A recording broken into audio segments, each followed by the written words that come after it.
안녕하세요. 저는 조용히 노후를 보내고 싶었던 60대 박선옥입니다. 그런데 남편이 세상을 떠난 후 제가 겪은 일은 상상조차 하기 싫은 악몽이었습니다. 아버지 죽고 나니까 어머니도 끝이에요. 제 귀를 의심했습니다. 오늘 이야기 끝까지 들어봐 주세요. 여러분이라면 과연 저처럼 참을 수 있었을지. 저는 남편과 사별하고 두 번째 결혼을 했습니다. 재혼한 남편은 나보다 3살 많았고 조용하고 따뜻한 사람이었습니다. 자식 둘을 두고 있었고 저는 제 자식 하나 없이 혼자였습니다. 처음엔 그쪽 자식들과도 나름 좋은 관계를 유지하려 했습니다. 며느리도 명절 때마다 연락을 주고받았고 아들도 아버지 생신에는 꼭 전화는 했습니다. 하지만 남편이 뇌출혈로 쓰러진 이후 모든 건 달라졌습니다. 병원비며 간병이며 거의 저 혼자 감당했습니다. 그쪽 자식들은 말만 수고 많으시다고 했지 정작 병실에 얼굴을 비춘 건 몇 번뿐이었죠. 남편은 그렇게 세상을 떠났습니다. 장례식장에도 아들, 며느리 둘 다 하루만 왔다가 바쁘다며 휙 가버렸습니다. 저는 그것마저도 그럴 수 있다 이해하려 했습니다. 하지만 진짜 문제는 남편이 떠나고 난 뒤였습니다. 사흘이 지나자 남편 아들이 집으로 찾아왔습니다. 정장도 아니고 라면 냄새가 배인 점퍼를 입고 와서 문을 열자마자 이렇게 말했습니다. 아버지 집 문서랑 통장 어딨어요? 전 아직 제사를 준비 중이었고 상복도 벗지 못한 채였습니다. 문서요? 제가 대묻자 그는 노골적으로 말했습니다. 어머니는 법적으로 상속권 없으시잖아요. 법대로 정리합시다. 그때 알았습니다. 저를 가족이 아닌 장애물로 보고 있다는 걸. 남편이 돌아가신 후 그 아들 입에서 처음 나온 말이 감사도 미안함도 아닌 문서 어딨냐는 거였다는 사실이 참 사람 무너지게 만들더군요. 그래도 저는 남편이 남긴 집 한 채는 함께 살던 곳이었기에 조용히 살게 해달라고 부탁했습니다. 이 집이라도 계속 살 수 있게 좀 배려해주면 안 되겠니? 그랬더니 그 며느리라는 여자가 웃으면서 말했습니다. 아버지랑 같이 살았던 거지 어머니 명의 아니시잖아요. 임대차도 없는 무단 거주면 퇴거 요청 가능해요. 법적으로. 순간 머리가 띵해졌습니다. 그 사람들 눈엔 제가 이 집에서 살 자격도 없다는 뜻이겠죠. 그날 이후 저는 집 안 구석구석에 남편의 흔적을 껴안으며 조용히 눈물 흘렸습니다. 식탁에 붙어 있던 남편의 메모지 김치 사야 함이라고 적힌 글씨 하나가 너무 그리워 참아 버릴 수가 없었습니다. 그러던 어느 날 집 앞 우체통에 등기 우편이 하나 꽂혀 있었습니다. 열어보니 내용 증명이었습니다. 퇴거 요청서. 그 자식들이 변호사를 선임했던 겁니다. 거기엔 이렇게 적혀 있었습니다. 상속 재산 보호 및 분할을 위한 정당한 권리 행사로 불법 점유 중인 피상속인 주택의 퇴거를 요청함. 피상속인. 그 단어가 너무 차갑고 저를 이 집의 침입자로 만든 것 같았습니다. 저는 그날 밤 한숨도 못 잤습니다. 그리고 다음 날 이 집에서 나갈 수 없다면 저 역시 법적으로 보호받을 권리가 있는지 구청과 법률 상담소를 찾아갔습니다. 상담사는 제게 물었습니다. 혹시 남편분이 유언장 남기신 거 없나요? 없었습니다. 다만 남편이 입원하기 전까지 제게 모든 걸 맡긴다는 말을 여러 차례 했던 기억뿐입니다. 하지만 말은 증거가 되지 않죠. 그 상담사는 말했습니다. 혼인 기간이 길지 않았다면 법적 상속은 쉽지 않을 수 있어요.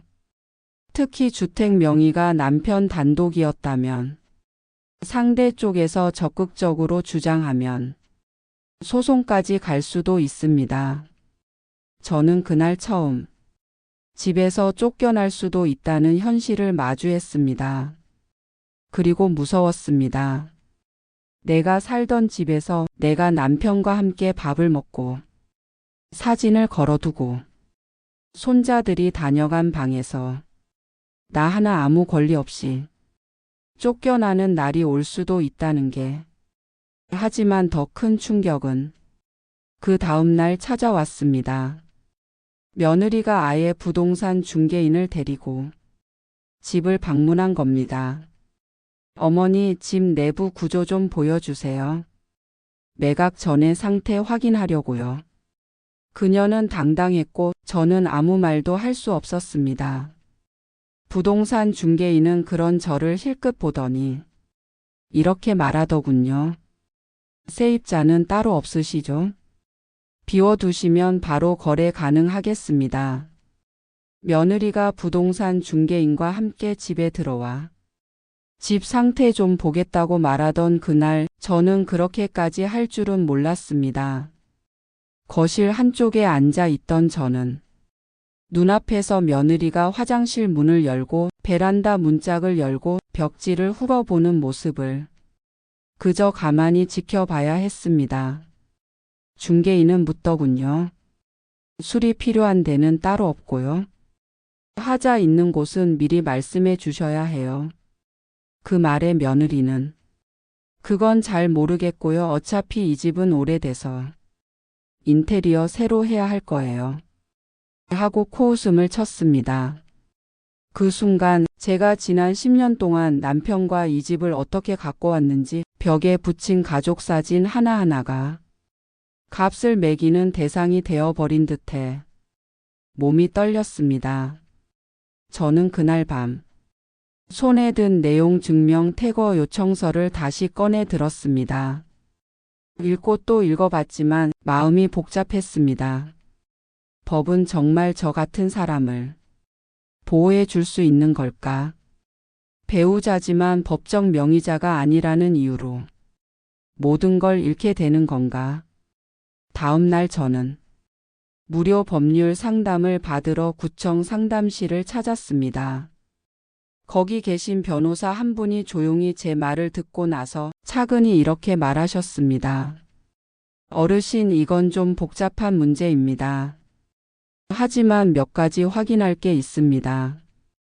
혹시 배우자분이 생전에 공동재산 명시나 유언장을 남긴 게 있을까요? 저는 고개를 저었습니다. 남편은 병상에서도 정신이 또렷하지 못했고 별도의 유언장도 없었습니다. 그러자 변호사는 한 가지를 더 물었습니다. 그럼 혹시 살아계실 때 남편분이 남기신 메모, 수첩, 통장 거래 기록 같은 게 있을까요? 특히 어르신에게 재산 사용권을 인정하는 흔적이요. 그 순간 저는 불현듯 남편이 평소 쓰던 검은색 수첩이 떠올랐습니다. 주로 은행 다녀온 날이나 병원비 정리할 때 작은 글씨로 꼼꼼하게 적어두던 수첩. 집에 돌아오자마자 서랍장을 모두 뒤졌습니다. 그리고 서랍 깊숙이 비닐로 쌓인 작은 노트를 찾았습니다. 거기엔 이런 글씨가 적혀 있었습니다. 2022년 7월 18일 병원비 300 선오기 안에 카드. 2022년 10월 3일 집 보일러 교체 선오기 결정. 2023년 1월 우리 선오기 힘들다. 내가 먼저 가면 이 집은 선옥이 편하게 살 수 있었으면 한다. 작은 메모였지만 저는 그걸 들고 다시 변호사를 찾아갔습니다. 그분은 수첩을 꼼꼼히 살펴보더니 말했습니다. 어르신, 이건 매우 중요한 간접 증거입니다. 유언장은 아니지만 실제 동거 기간 중 재산 형성에 기여한 증거이자 고인의 의사 표현이 담긴 문서예요. 이걸로 상속 협의 분할 조정을 신청해 보죠.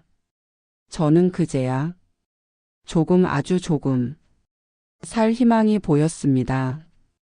그런데요. 바로 그 주 주말에 또 한 번의 충격적인 일이 벌어졌습니다. 남편의 아들이 집 대문 앞에 택배 상자를 하나 두고 갔습니다. 문을 열자 거기엔 이런 쪽지가 붙어 있었죠. 어머니가 마음대로 가져가셨던 아버지 물건입니다. 저희가 상속 재산으로 인정하기 때문에 임의로 보관하실 수 없습니다. 그 안에는 남편의 시계, 안경, 서류 봉투 몇 개, 그리고 함께 찍은 가족 사진이 들어 있었습니다. 제가 가져간 게 아니라 남편이 남긴 물건을 제가 고이 간직하고 있었을 뿐인데 사진을 꺼내다 그중 한 장에서 멈췄습니다. 남편이 아들 생일 때 몰래 찍었던 가족 사진. 뒤에는 이렇게 적혀 있었습니다. 그래도 피는 못 속이나. 내 자식은 결국 돈 이야기만 하네. 그 메모를 보면서 한동안 말을 잇지 못했습니다. 남편은 이미 그 자식들이 어떤 사람인지 다 알고 있었던 겁니다. 저는 그날 밤 눈을 감으며 이렇게 다짐했습니다. 내가 이 집을 잃더라도 당신 기억은 잃지 않겠어. 그리고 이 부당함에는 끝까지 맞서 볼 거야. 상속 조정 신청서를 접수한 날 저는 손이 덜덜 떨렸습니다. 뭐 하나 쉬운 게 없었어요. 공인인증서부터 인감증명, 등본, 심지어 남편 사망신고서까지 전부 제 손으로 떼고 정리하고 설명하고 나이 들수록 뭘 하나 하기가 이렇게 어려운지 죽은 사람 권리는 잔뜩 보장되면서 살아있는 사람 감정은 아무도 안 보더군요. 며느리 쪽은 소장을 받은 그날로 저를 명예훼손과 재산횡령 혐의로 맞신청했습니다. 내용은 이랬어요.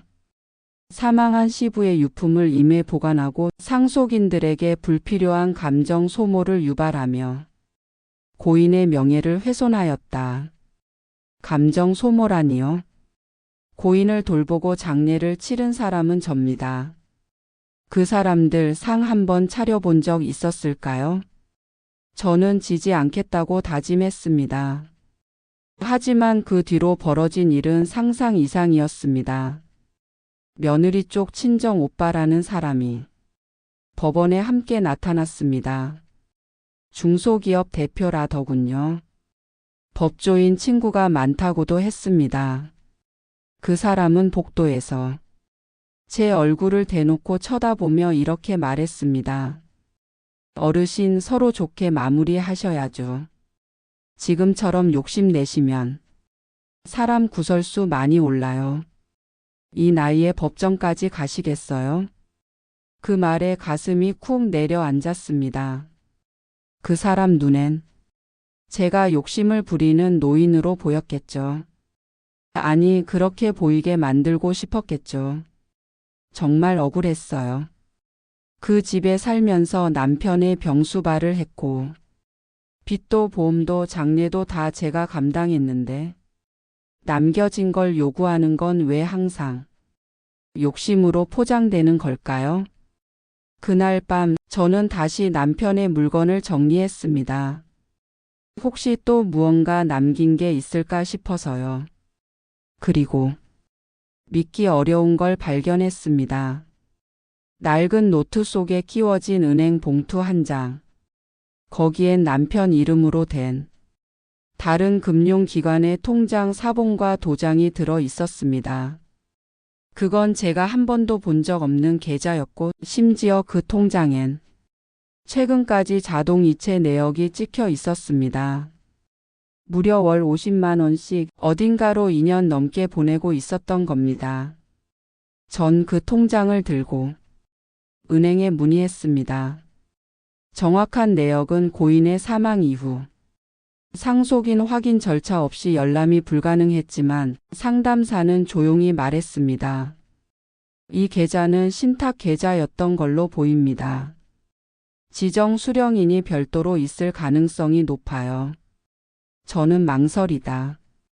남편과 친했던 보험사 담당자에게 연락했습니다. 그분은 제 이야기를 조용히 듣더니 이렇게 말하더군요. 사실 사모님께 말씀드릴까 말까 고민했어요. 그 계좌요, 선생님께서 아마 손자분 이름으로 지정해 두셨을 거예요. 유언장은 없지만 그 신탁은 특별히 가족 외 손자 교육용으로 설정돼 있었던 걸로 기억해요. 그 말을 듣고 저는 눈물이 핑 돌았습니다. 남편은 이미 알고 있었던 겁니다. 자식들이 아니라 그 집의 어린 손자만이 정말 남은 사람이라고 생각했다는 걸요.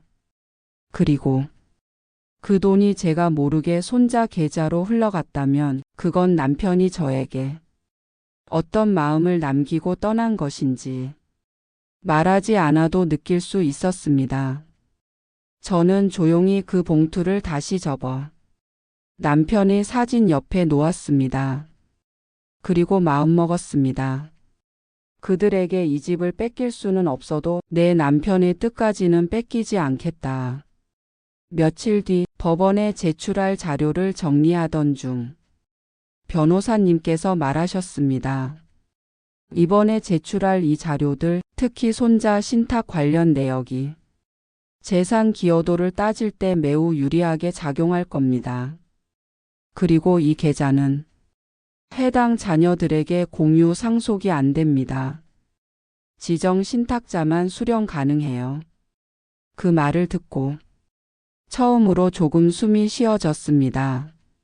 하지만 전 알고 있었습니다. 그 자식들이 쉽게 물러날 리 없다는 걸요. 아니나 다를까 며느리는 SNS에 계모가 재산을 가로챈다는 글을 올렸고 그 글은 지역 커뮤니티에서 3시간에 퍼졌습니다. 댓글에는 돈 욕심 많은 계모 조심하세요.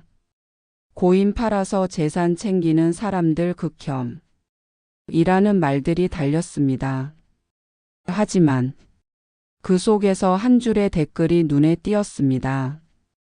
같이 살아본 사람이 얼마나 희생했는지를 남은 재산만 보고 판단하지 맙시다. 그 댓글을 쓴 사람이 누군지는 모르지만 그날 저는 구겨진 마음이 조금 펴졌습니다. 며느리가 SNS에 올린 글은 이내 지역 맘카페와 커뮤니티에 빠르게 퍼졌습니다. 계모가 아버지 재산을 독차지하려 한다. 유언장도 없이 집에서 쫓겨나야 할 사람. 재혼 6년이면 가족이 아니지 않냐.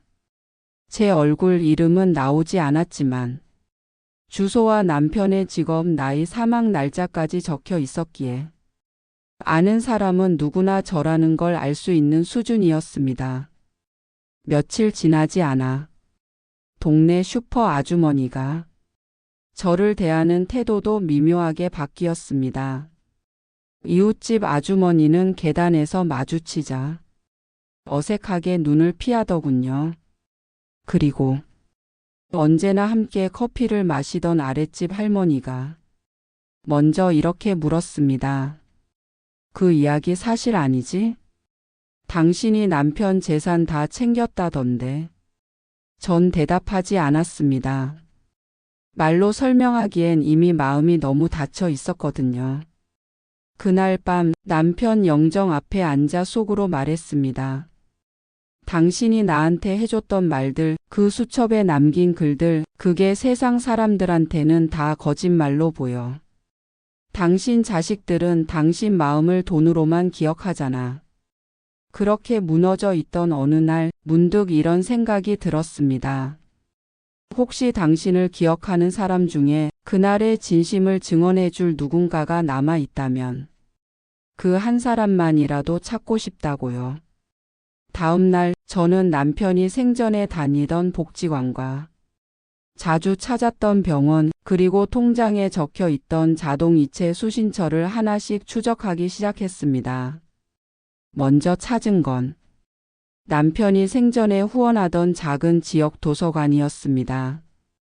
그곳 관장님은 제 이야기를 듣자 잠시 책상 서랍을 뒤지더니 한 장의 종이를 꺼냈습니다. 아, 이게 선생님 남편분이 2023년 초에 작성하신 기부 메모예요. 매달 자동이체 10만 원씩 보내주셨고 이건 직접 적어주신 겁니다. 그 종이엔 이렇게 적혀 있었습니다. 부인이 없었으면 지금 병원비도 없었을 겁니다. 제 전부를 책임져 주는 사람입니다. 나중에라도 제가 떠난 후에도 이 사람이 내 진심을 기억해 주길 바랍니다. 그 글을 읽고 저는 손으로 얼굴을 가렸습니다. 사람들이 아무리 저를 욕해도 당신의 그 한 줄이 모든 걸 버티게 해주더군요. 며칠 뒤 또 하나의 기관에서 연락이 왔습니다. 남편이 매년 참여하던 지역 치매 예방 교육센터에서 당시 강사였던 분이 제 이름을 기억하셨다고 했습니다. 그분은 선생님 남편이 항상 아내 자랑을 입에 달고 살았어요. 당신 걱정만 하셨어요. 내가 가고 나면 선옥이는 혼자 남는데 그 사람 마음 붙일 곳 없을까봐 걱정이다라고 하고 눈물을 닦으셨습니다. 그 말은 누구보다 정확히 남편이 내가 어떤 사람인지를 알고 있었다는 뜻이겠죠. 그리고 그렇게 나는 증명할 수 없는 진심을 다른 사람의 기억으로 하나씩 모아가고 있었습니다. 그러던 중 집 우편함에 도착한 낡은 흰 봉투 하나. 보내는 사람 이름은 없고 글씨체는 낯설었습니다. 봉투를 열어보니 한 장의 종이와 함께 작은 열쇠 하나가 들어 있었습니다. 할머니, 이건 할아버지가 저한테 따로 맡기신 열쇠예요. 어릴 때부터 늘 이건 나중에 꼭 할머니에게 드려야 한다고 하셨어요. 붉은 나무 서랍 안에 넣어두셨다고 했어요. 죄송해요. 지금에서야 드리게 돼서. 보내는 이는 남편의 손자였습니다. 손자가 준 열쇠를 들고 나는 곧장 안방 붉은 서랍장 앞으로 갔습니다. 남편이 생전에 손때 묻히던 서랍 손잡이 한쪽이 닳아서 윤이 나던 그 서랍. 서랍을 열고 바닥을 손끝으로 더듬자 낡은 봉투 하나가 손에 잡혔습니다. 갈색 끈으로 묶여 있었고 봉투 안에는 종이 한 장과 통장 그리고 사진 한 장이 들어 있었습니다. 편지는 조심스럽게 펼쳤습니다. 남편의 삐뚤빼뚤한 글씨체가 선명하게 적혀 있었죠. 선호가, 만약 내가 이 편지를 본다면 나는 이 세상에 없겠지. 내가 이 집에서 어떻게 살아왔는지 나는 다 보고 느꼈어. 미안하다. 자식이라는 이름에 내가 너무 많이 끌려가서 널 혼자 울게 만든 날들이 많았지. 이 집은 내 집이다. 함께 웃던 시간도, 함께 병원 다니던 발걸음도, 내 눈물도 웃음도 다 여기 붙어 있으니까. 자식들은 언젠가 자기들이 뿌린 말의 무게를 알게 될 거야. 나는 이제 걱정 없이 간다. 고맙다. 살아줘서. 그리고 지켜줘서. 편지를 읽고 나는 한참을 멍하니 앉아 있었습니다. 그리고 조용히 편지를 가슴에 껴안고 울었습니다. 소리 내지도 않고 그저 한 방울씩 얼굴을 타고 흐르는 눈물만 닦아냈습니다. 함께 들어있던 통장은 생전에 남편이 별도로 만들었던 계좌였습니다.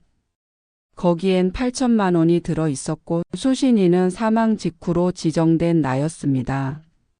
자식 누구에게도 알리지 않은 정말 남편이 끝까지 남긴 마음의 돈이었던 거죠. 그날 밤 나는 처음으로 한숨 돌리며 부엌에 앉아 밥을 지었습니다. 슬픔 속에도 따뜻한 공기와 쌀 익는 냄새가 퍼졌습니다. 당신, 이제서야 내가 좀 사라지는 느낌이야. 속으로 그렇게 중얼거리며 사진 속 남편에게 밥 한 숟가락 올렸습니다. 하지만 그 평화는 오래가지 않았습니다. 며칠 뒤 내 변호사가 전화를 걸어왔습니다. 목소리가 굳어 있었습니다.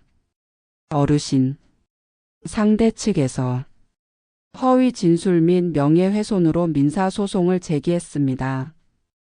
또 지금까지 제기된 상속분할 조정 신청 자체도 사기성 주장이라는 의견서를 법원에 냈습니다.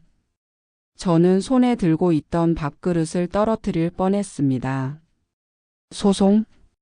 거짓 진술?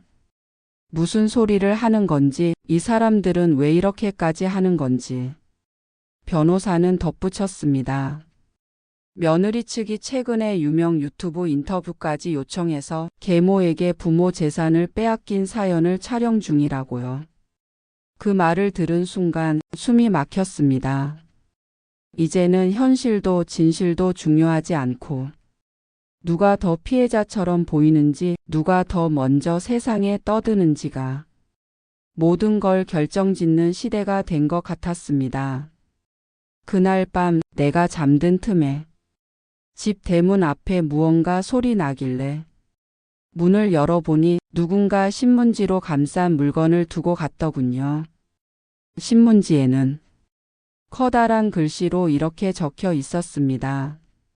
사람 욕심도 가지가지네. 누구 집인지 모르나. 그 아래엔 내가 복지관에 기부했던 영수증 사본과 SNS 캡처본까지 인쇄돼 있었습니다. 분노와 모욕, 두려움과 억울함. 모든 감정이 뒤섞인 그 새벽. 나는 결심했습니다. 더는 조용히 있지 않겠다고. 남편이 준 마지막 편지, 그 마음 하나로 이제는 나 자신을 위해 싸워야겠다고. 나는 다음 날 편지를 복사해 증거 자료로 만들고 도서관 관장, 치매예방센터 강사 모두에게 증언서 작성 협조 요청을 넣었습니다. 그리고 아직 망설이고 있는 손자에게 전화를 걸었습니다. 내가 울먹이며 말하자 그 아이는 조용히 이렇게 대답했습니다. 할머니, 저 그 인터뷰 안 나가요. 그리고 아버지랑 어머니한테도 제 뜻 제대로 말씀드릴게요. 그 목소리에 나는 다시 한번 울었습니다. 며느리가 출연한 유튜브 인터뷰는 영상이 공개되자마자 지역 커뮤니티를 넘어 포털 메인에까지 노출됐습니다. 제목은 이랬습니다. 재혼 계모에게 아버지를 빼앗겼습니다.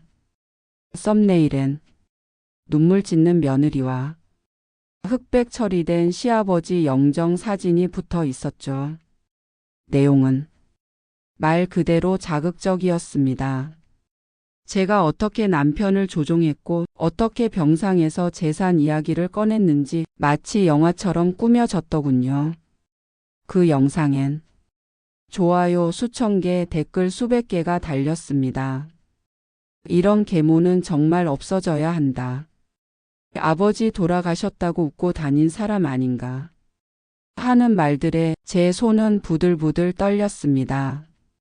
하지만 댓글 중 하나는 분명히 달랐습니다. 이분 지역도서관에 3년 넘게 기부하신 거 알고 계신가요? 저는 그분 남편 환자였던 의사입니다. 늘 아내 자랑만 하셨어요. 인터뷰 내용과 너무 다릅니다.